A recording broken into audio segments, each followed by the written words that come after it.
प्रभु राम घनश्याम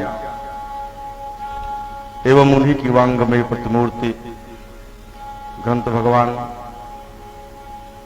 यत्र यत्र हरि कीर्तनम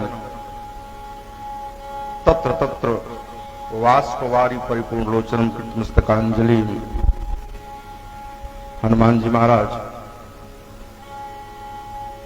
यज्ञाहूत देवगण विप्रगण श्रीमद् भागवती गंगा में डुबकी लगा करके तन मन जीवन को पावन करने का सौभाग्य जिन्हें प्राप्त हुआ है, ऐसा जजमान परिवार, सुधी श्रोता बंधुओं, मातृशक्ति, आप सबको मेरा नमस्कार। जय जय श्री सीताराम।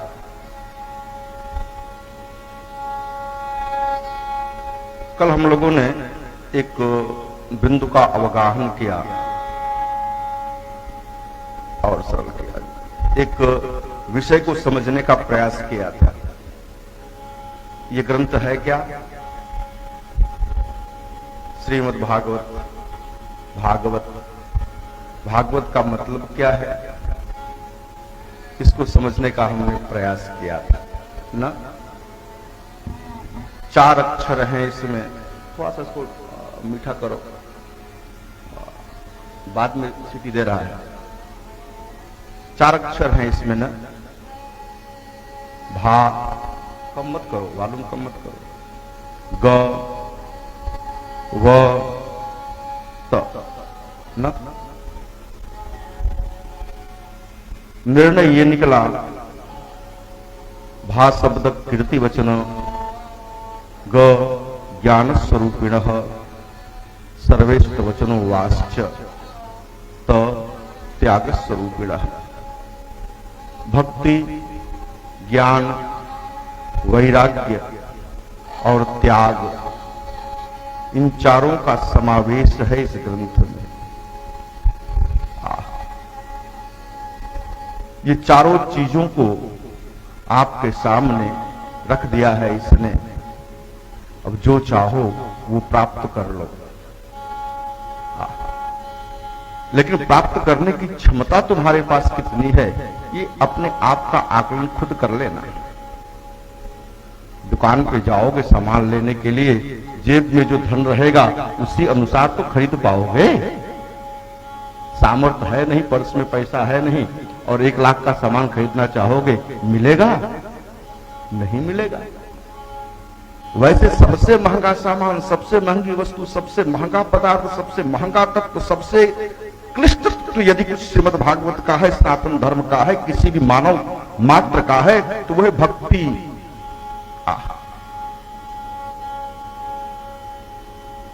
यदि भक्ति प्राप्त हो गई, समझ लो सब कुछ प्राप्त हो गया। लेकिन प्राप्त करना बहुत ही दुर्लभ है, सहज नहीं है, कीमत चुकानी पड़ेगी। और कीमत है क्या, भक्ति क्या है, कल हमने अच्छे ढंग से समझ लिया था। भक्ति को प्राप्त करने की कीमत क्या है? लौल्यमपि, लौल्यता, उत्कंठा, प्यास हो, प्यास, जब प्यास जगेगी तब तो पानी का महत्व समझ में आएगा। परमात्मा की प्राप्ति के लिए प्यास है नहीं, हाँ, तो सहजता से क्या प्राप्त हो जाएगा वो? लौल्यता चाहिए, उत्कंठा चाहिए, प्यास चाहिए, तड़प चाहिए। तो तड़प होगी तब परमात्मा कदाचित मिल जाए, और तड़प नहीं है ईश्वर का मिलना। और परमात्मा की, भगवान की प्राप्ति का एक ही साधन है, वो है भक्ति। यदि भक्ति जीवन में आ गई, समझ लो सब कुछ आ गया, परमात्मा आ गया। और परमात्मा आ गया, भगवान आ गया, समझ लो जीवन का सुख आ गया। और यदि सब कुछ कमा लिया, परमात्मा को प्राप्त न कर पाए, समझ लो तुम्हारा जीवन बेकार है। शुगर कुकर भी अपना जीवन यापन कर लेते हैं, हो कर लेते हैं कि नहीं कर लेते हैं? खाना पीना सोना ये सब कर लेता है। कौन ऐसा संसार में है जो खाता ना हो? कौन ऐसा संसार में है जो पीता ना हो? कौन ऐसा संसार में जो सोता ना हो? कौन ऐसा संसार में जो बच्चा पैदा न करता हो? कौन ऐसा संसार में है जो मरता ना हो? ये तो सब करता है। चाहे सुअर हो, चाहे कुत्ता हो, चाहे बिल्ली हो, चाहे मनुष्य हो, लेकिन मानव विशेष है ना, मनुष्य विशेष है, इस बात को याद रखना। और मानवता, मानव शरीर प्राप्त करने का मात्र एक ही लक्ष्य है, मुक्त हो जाना। मुक्ति के कई प्रारूप हैं, लेकिन मुक्ति के का सबसे बड़ा प्यारा प्रारूप है भक्ति। एकदम शांति से सुनने का प्रयास करना। मेरे साथ यदि रुकने का प्रयास करोगे, कुछ लेके निकलोगे, और न जब बात समझ में ना आए, ऐसे उंगली उठा देना, खाली कहानी कह के निकल जाऊंगा। लेकिन इस झांसे में रहना मत कि कहानी कहूंगा या फिर नचाऊंगा, गवाऊंगा, और ये हमारे बस की बात ही नहीं है। आई कांट डू इट, मैं कर ही नहीं सकता इसे। हाँ, लेकिन एक बात याद रखना, कड़वी दवाई पिलाऊंगा, तुम्हारे रोगों को खत्म करने की जिम्मेदारी मेरी है, गुरु हूं ना, समझना।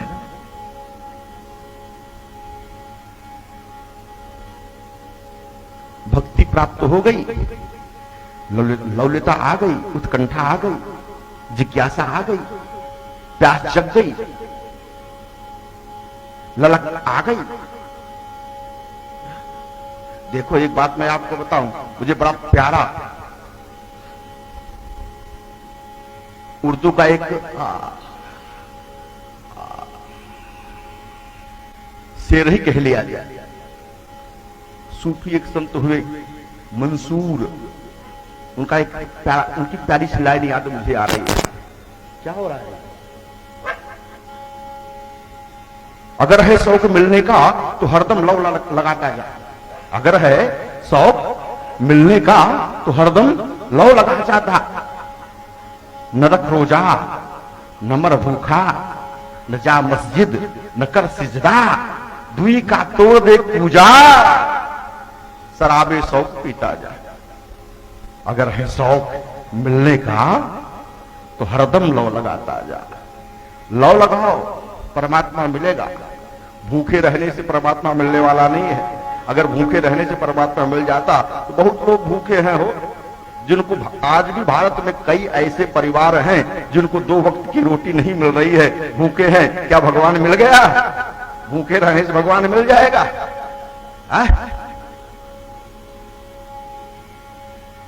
मंदिर में जाने से, मस्जिद में जाने से, गुरुद्वारे में जाने से, चर्च में जाने से परमात्मा मिल जाएगा? अरे कहीं भी चले जाओ, तुम्हारे जाने आने से कोई फर्क पड़ने वाला नहीं है। परमात्मा को यदि मिलना होगा, तुम्हारे अंदर अपने आप आ जाएगा। मैं एक बात बड़े दावे से कहा करता हूं, कभी पूरे इतिहास पुराण को, किसी भी ग्रंथ को, किसी भी संप्रदाय को, किसी भी धर्म के ग्रंथों को पढ़ करके देख लो, ईश्वर यदि आया है किसी के पास तो स्वयं आया है। भगवान के पास कोई गया नहीं गया। जब भी भगवान को आना पड़ा है, भक्त के यहां वो आया है। भक्त भगवान के यहां कभी गया नहीं है। गया है सबरी, गीध, विचार करो, प्रहलाद, नभक, नाभाग, अम्बरीश। सुनोगे आगे कथाओं को, कहानियों को सुनोगे। मैं कहानी भी कहूंगा, ऐसा नहीं है। उदाहरण के रूप में जहां जहां दिमाग मस्तिष्क पहुंचेगा बात समझाने का मैं प्रयास करूंगा। इन कथाओं को भी मैं कहने का प्रयास करूंगा। लेकिन अभी इतना ही समझो आप कि भगवान को आना पड़ता है।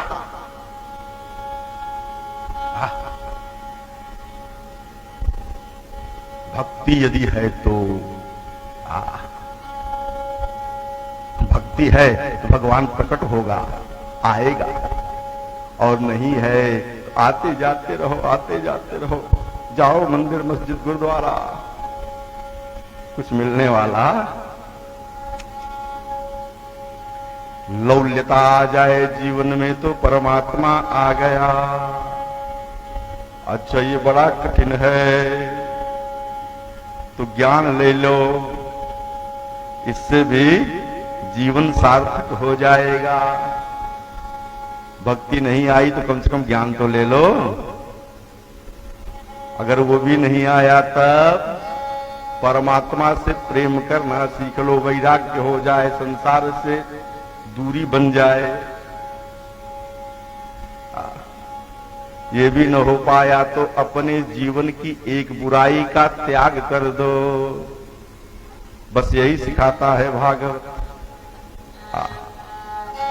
और इन चारों चीजों में से कोई एक चीज को भी अगर जीवन में आपने प्राप्त कर लिया तो आपका जीवन सार्थक हो गया, और यदि न प्राप्त किया तो वृथा गतम तस्य नरस्य जीवनम,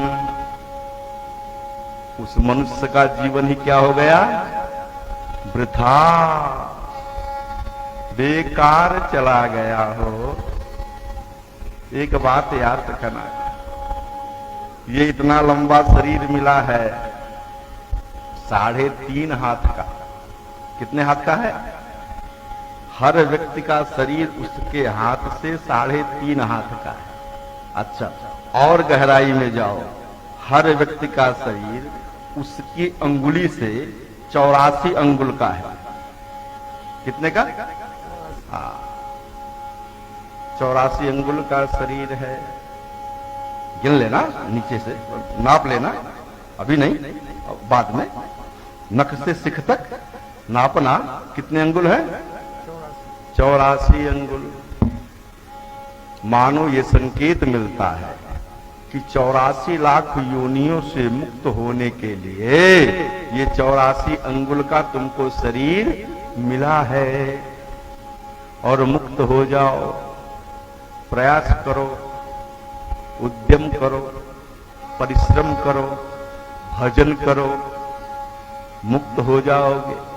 और जब मुक्त हो जाओगे तो जीवन का आनंद आ जाएगा। और यदि मुक्ति न मिली तो फिर पूरा जीवन